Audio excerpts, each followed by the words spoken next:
दोस्तों, दिलीप कुमार और सायरा बानो को हकीकी जिंदगी में परस्तारों की लाजवाल मोहब्बत मैसर आई। इन दोनों की निजी जिंदगी पर इतना कुछ लिखा गया जिसका कोई अंदाजा ही नहीं किया जा सकता। हैरानी की बात यह है कि दिलीप कुमार जो सायरा बानो के साथ फिल्मों में काम करने से गुरेजा रहे, आखिर सायरा बानो के ही जीवन साथी बने। शादी से पहले इन दोनों ने किसी फिल्म में इकट्ठे काम नहीं किया था।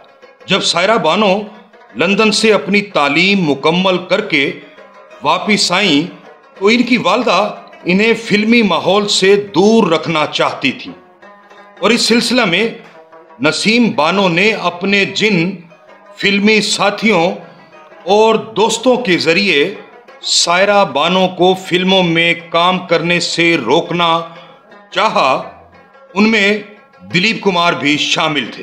लेकिन सायरा बानो ने जल्द ही फिल्म इंडस्ट्री ज्वाइन कर ली।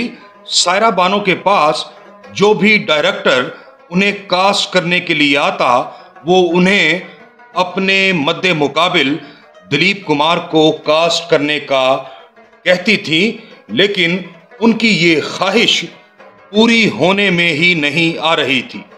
आज की यात्रा में हम आपको बताएंगे कि दिलीप कुमार सायरा बानो के साथ फिल्मों में काम करने से क्यों इनकार करते रहे। लेकिन इससे भी पहले ये दिलचस्प वाकया सुनिए। एक बार दिलीप कुमार सायरा बानो के फ्लैट वाके सी बेली गए। घंटी बजाई तो दरवाजा सायरा बानो ने ही खोला।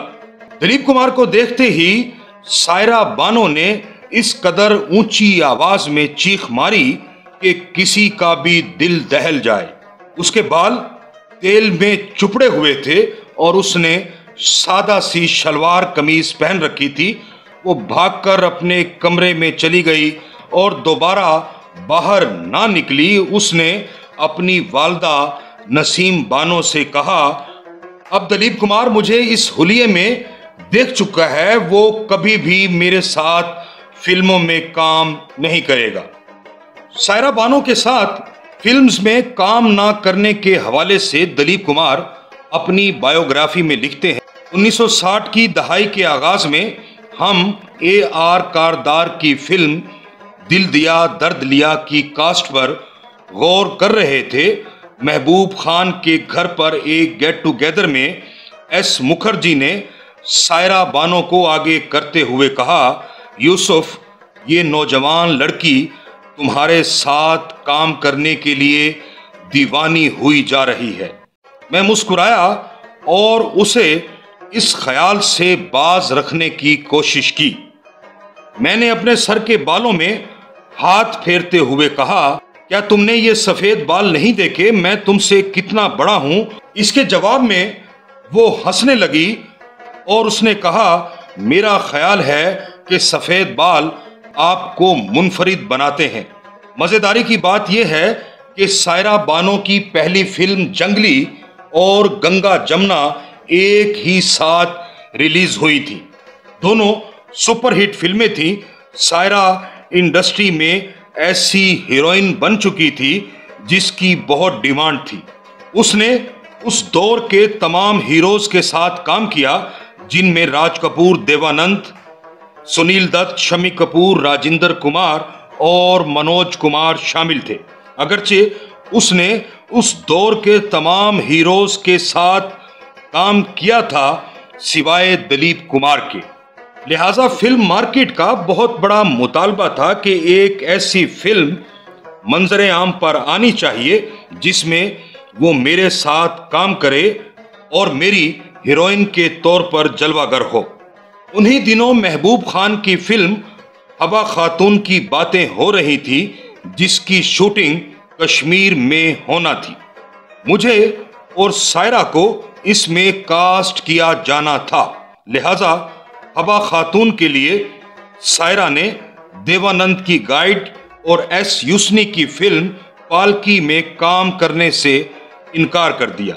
उन दिनों मुझे सायरा की तरफ से बकसरत पैगामात मौसूल होते थे सायरा और प्रोड्यूसर्स की ये ख्वाहिश थी कि हम उनकी आने वाली फिल्मों में बतौर फिल्मी जोड़ा काम करें।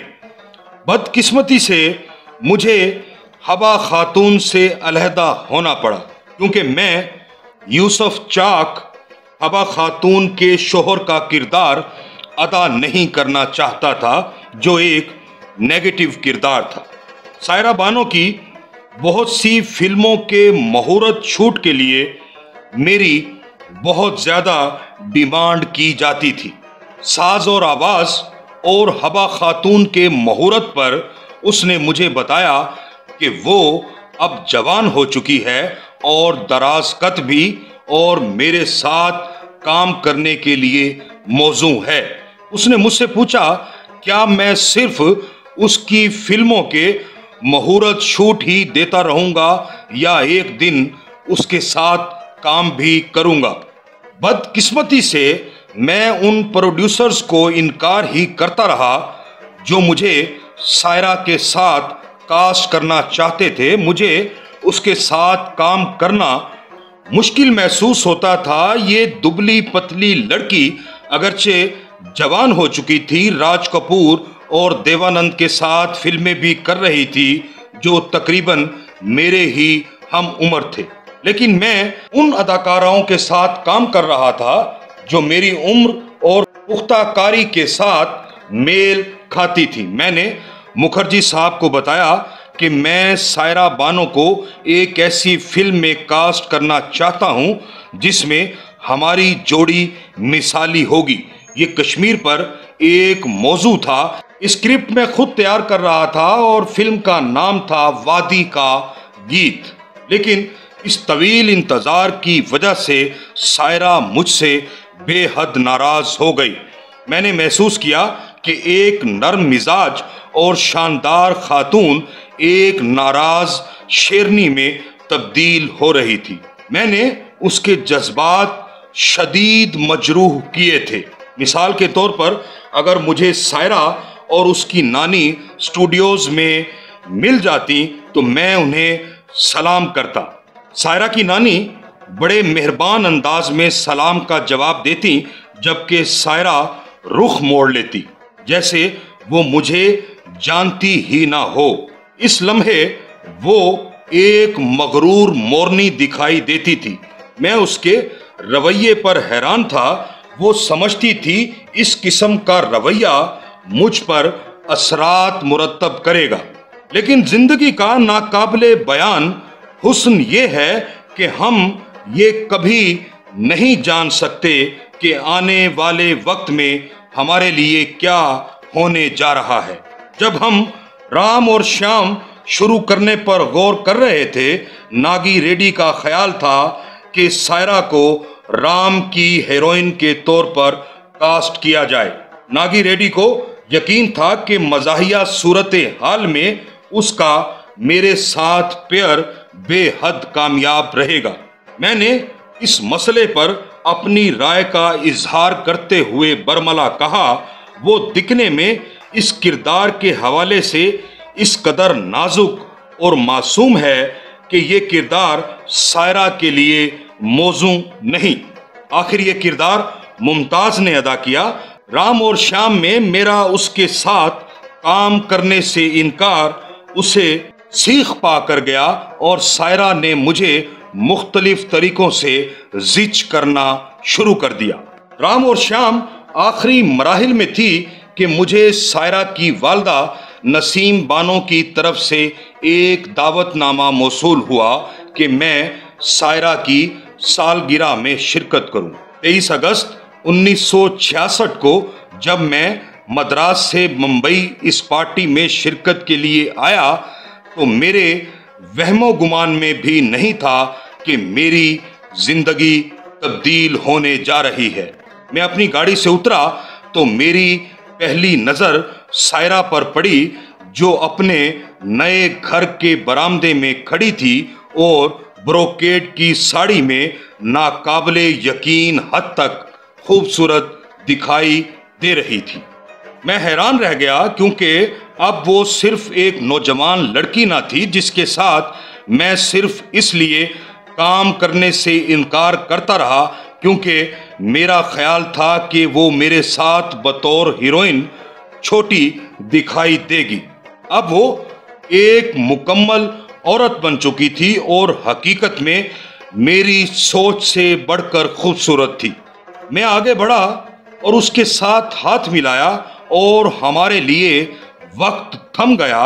उसने मेरे साथ अपनी नाराजगी को एकदम खत्म कर दिया और सीधा मेरी आंखों में झांका और मुझे ये महसूस करने में एक लम्हा भी ना लगा कि मुकद्दर ने उसे मेरे लिए हकीकी जिंदगी का साथी बनाया है और मैं उसके साथ स्क्रीन पर जलवागर होने से इनकार कर रहा था।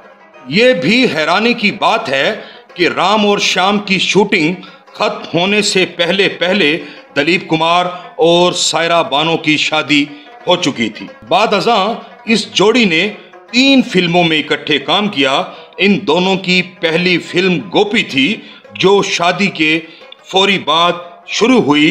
इसके बाद इन्होंने सागीना और बैराग में भी इकट्ठे काम किया। दोस्तों, ये थी हमारी आज की यात्रा। अगर आपको हमारी ये यात्रा पसंद आए तो अपने दोस्तों से भी शेयर कीजिए और हमारा चैनल भी ज़रूर सब्सक्राइब कीजिए।